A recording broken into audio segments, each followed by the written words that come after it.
chapter 19, verses 3 through 9. Elijah was afraid and ran for his life. When he came to Beersheba in Judah, he left his servant there, while he himself went a day's journey into the wilderness. He came to a broom bush, sat down under it, and prayed that he might die. I have had enough, Lord, he said. Take my life. I am no better than my ancestors. Then he lay down under the bush and fell asleep. All at once an angel touched him and said, Get up and eat. He looked around, and there by his head was some bread baked over hot coals and a jar of water. He ate and drank and then lay down again. The angel of the Lord came back a second time and touched him and said, Get up and eat, for the journey is too much for you. So he got up and ate and drank. Strengthened by that food, he traveled for 40 days and 40 nights until he reached here, the mountain of God.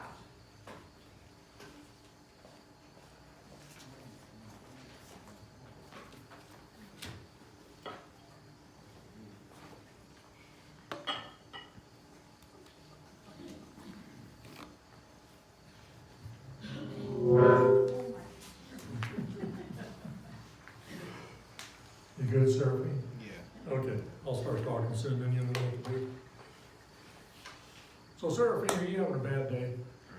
Just not Yeah. Just bad moments in it. Is anybody having a bad day? How many of us ever have bad days? Yeah, all of us. You know, you wake up in the morning and your neck hurts because you slept on it wrong, and then you go eat breakfast and somebody ate the rest of your favorite cereal, so you gotta eat some other kind of cereal that you really don't like. And then you go to get in the car to go to work and the car's got a flat tire. And then you finally get that fixed, you start driving to work and it seems to be idiot driver day. Nobody knows how to drive. Then you get to work and the boss is upset with you and you had a bad day at work, and then you get home and the kids are screaming and yelling and hollering and supper's not ready and it's not what you want to eat for supper anyway, and yeah. How many of us have days like that? Just go back to bed. The what? Just go back to bed. Just go back to bed. Well, that's pretty much what Elijah did. But Elijah is having one of those days. He's having a really bad day. And Elijah finally gets to the point where he says, I've had enough, Lord. Because you see, God is the reason why Elijah was having this bad day. Elijah was doing what God wanted him to do, and it was causing all kinds of problems. And he finally says, okay, God, I'm done with it. I've had enough. I'm quitting. I'm not going to do your work anymore. As a matter of fact, I'm going to go back to bed. Pull the covers up over my head, go to sleep. And you know, we look at Elijah, and we think of Elijah, and he's one of the great faith heroes of the Bible. He's a guy who did what God wanted him to do, and we kind of at times wonder why Elijah would have a bad day. I mean, look at what all Elijah did, because if you had to describe Elijah, he would basically be that he's an obedient man of God. He basically does what God tells him to do. And it starts back in chapter 17 of 1 Kings, where God comes to Elijah and says, I got a message for you to give to the king. And Elijah says, okay, what's the message? And the message basically is, O king, you're evil. It's not going to rain for the next 3 years. Yeah, anybody want to go give that message to the king? No, it's not really what the king wants to hear, but it's what Elijah does. And it doesn't rain. But throughout this time, God takes care of Elijah. God tells Elijah, well, you go out to this brook out in the countryside there, and you just stay there, and I'll take care of you there. And Elijah says, cool, I can go out there. So he goes out there, and you know, it's this great story where the ravens are bringing him food. Have you ever thought about that? Because Elijah was obviously a good Jew. He did all he could to follow the law. And ravens were unclean birds. So this had to have been a crisis of faith for Elijah when you got this unclean bird bringing you your food. And when it's all you got to eat, that's what you eat. And then the brook dries up, so he goes to this widow's house, which happens to be in a foreign country. So there's a real good chance this widow was not a Jew, but he goes there and he says, hey, give me some food to eat. And the widow says, well, I just got enough for me and my boy to eat, and then we're going to die. He says, oh, go ahead, make it and give it to me, and then we'll find some more for you to eat. And throughout the rest of this time, the widow's jar never runs empty. She never runs out of oil, she never runs out of flour. God is doing all these great things for Elijah. God is taking care of him. And finally God says, okay, Elijah, go back and have another talk with the king. And we're going to have this contest, and we're going to see whose God is great. And that's what we read about in chapter 18, that story of this contest on Mount Carmel, where they prepare these two altars, and we see which God is going to bring down fire from heaven. And Elijah wins the contest. His God, Yahweh, is the God who sets the altar on fire.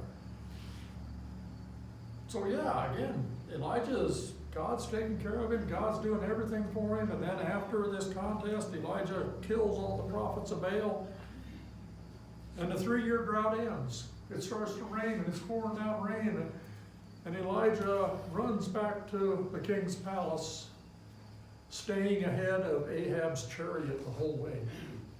And this was 17 miles. Anybody here outrun a horse for 17 miles? Elijah did. So we look at all of that, all that went on in Elijah's life, all the times that God took care of him, and we say, why would Elijah have a bad day? Well, we get into chapter 19, we soon figure out why Elijah is having a bad day. He gets back to Jezreel, where the palace is, the king and the queen are, and the queen is a little bit upset. See, the queen was a Baal worshiper. And when you kill 450 prophets of the God that you worship, it kind of has a tendency to get you a little upset. And she basically tells Elijah, you're going to die. You killed all my prophets, I'm going to do the same to you by tomorrow. And you know, you got to think about it, and you look at everything that Elijah went through and all the times that God took care of him. Why would he worry about this queen? Why would he not think, oh, God took care of all this, he fed me, filled up that widow's jar, he protected me all this time, he brought rain, he sent fire down on this altar. What's this queen not to anything? But for some reason, this queen was a straw that broke Elijah's back. He couldn't take any more of it. He had enough. He said, that's it, I'm done. And you look at it, there's several circumstances, several things that happened in Elijah's life that led to him saying, I'm done. And as we go through these and we look at them, try to think of the times in your life when you went through the same thing and how you felt when you were dealing with what Elijah was dealing with. First thing is, Elijah was tired. He was worn out. For Elijah, it had been a rough few years. I mean, first off, he starts by going and telling the king that you're evil, there's going to be a drought, and the king pretty much laughs at him. He has to run away, he has to go hide for the next 3 years. He probably doesn't see anybody. He's been fed by these ravens, having to go outside of Israel to a foreign country where there's no people like him at all, no people who are of his religion.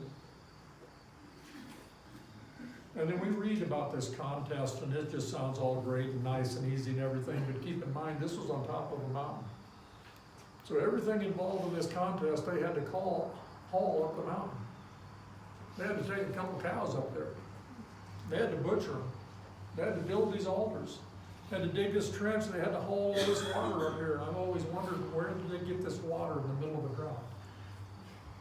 Think about that for a while. But here they were, and they have this contest, and you know, Elijah's got faith in his God, but he has no idea if this is going to work or not. But eventually it does work. He wins the contest. And then he goes and kills 450 people. And this wasn't a matter of pulling the trigger on a gun. We don't have the gory details, for which I'm grateful, but he might have chopped their heads off, he might have run them through with a sword. Whatever, it was a lot of hard physical labor 450 times. And then he outruns this chariot for 17 miles. And then the next day he gets his death threat, so he runs from Jezreel to Beersheba. Another 100 miles. Probably doesn't do all that in one day. But it wasn't a nice leisurely stroll through the meadow either.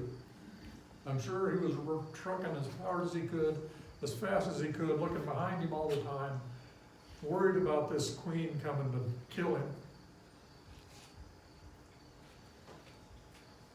He was tired. He was worn out. He was exhausted physically, mentally, emotionally. The next thing Elijah is all alone. He was all by himself. We go back to the middle of this contest in chapter 18. He has this to say in verse 22. I'm the only one of the Lord's prophets left. He's all by himself. Baal's got 450 prophets over there. And he's the only one. And then after the contest, when he runs away, when he gets to Beersheba, that 100-mile trip, he left his servant there, and then he goes another day's journey into the wilderness. So Elijah truly is by himself. He has no one to talk to. He has no one to support him, no one to encourage him, no one to tell him you're doing okay. He is all by himself.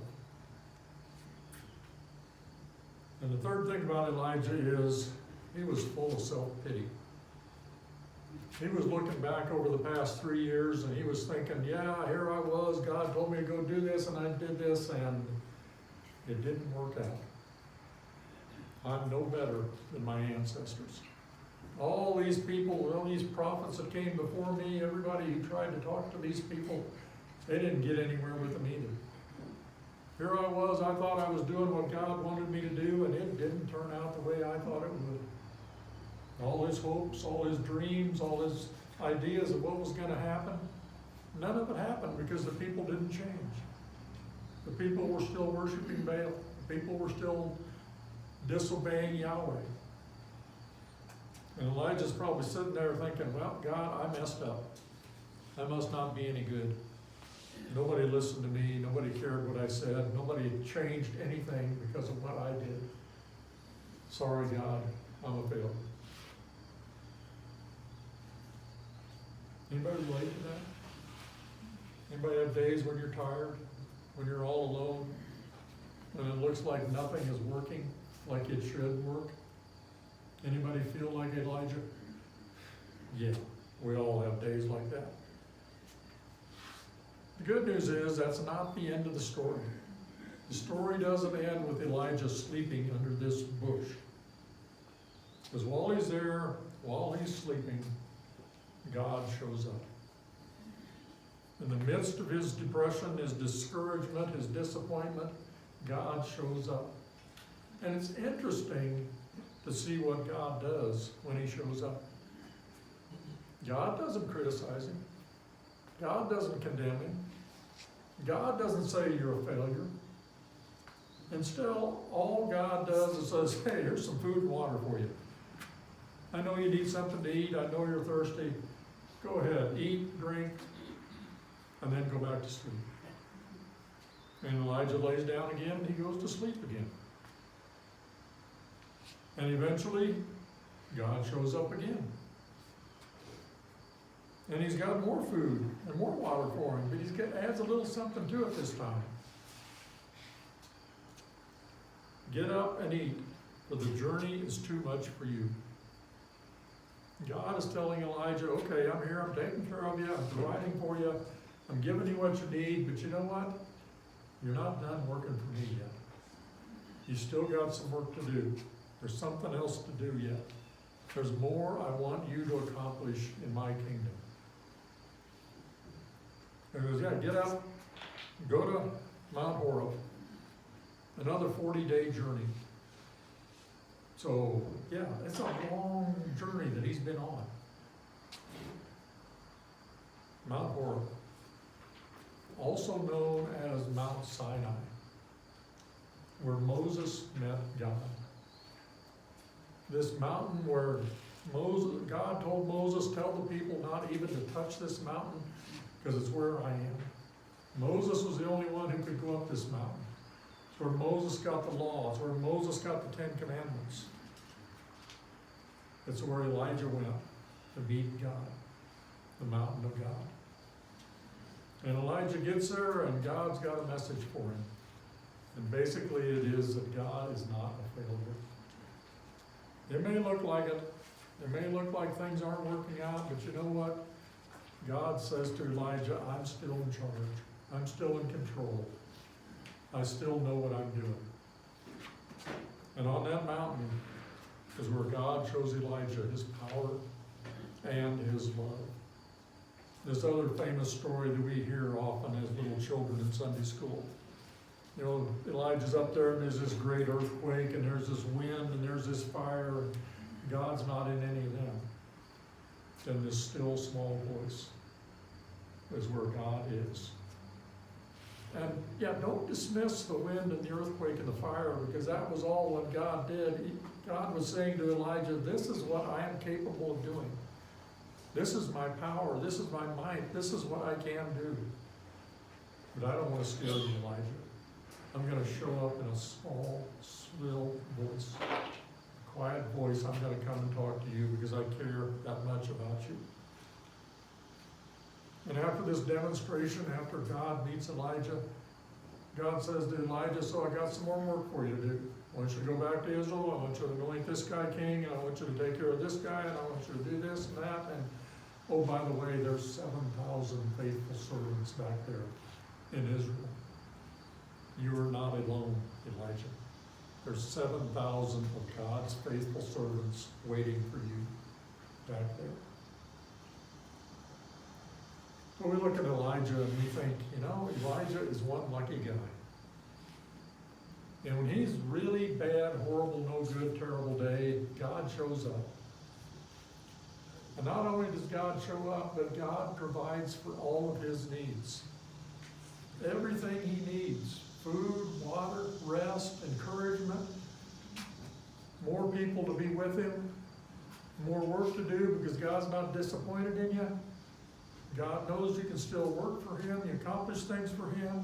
Everything that Elijah needs, God gives him in that one brief encounter.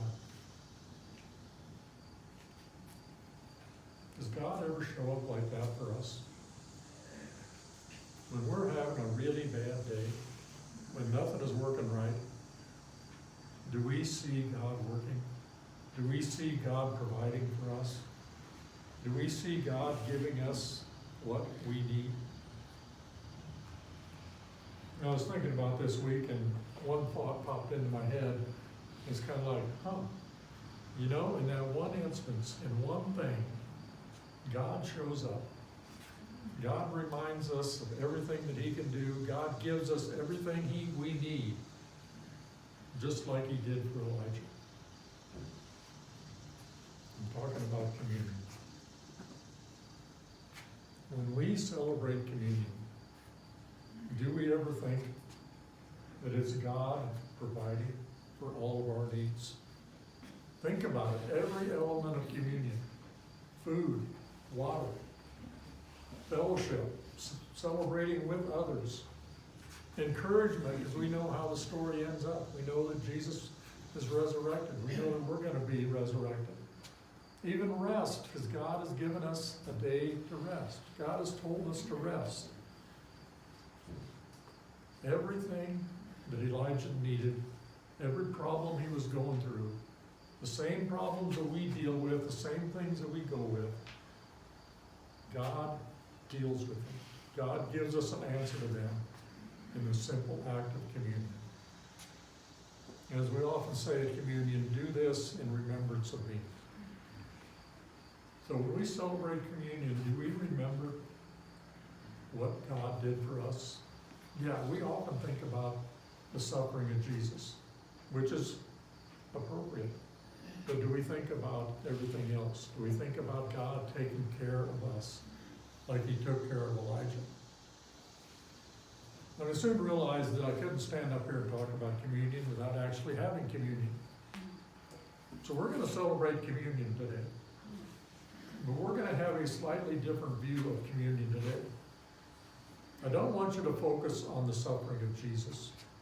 I don't want you to think about what Jesus went through on the cross, how he shed his blood for us. You know, you can do that at other times, but this morning, I want you to think about how God has provided for you in your time of need. Whether it's food, whether it's water, whether it's rest, whether it's fellowship with others, whether it's encouragement, whether it's knowledge of the fact that God still wants you to work. I want you to think about that. And most importantly, I want you to think about the fact that God wins. You know, a lot of times, like Elijah, we get discouraged. We get disappointed. We think it's over. But we need to remember that God wins in the end. So this morning, for communion, instead of bread and wine,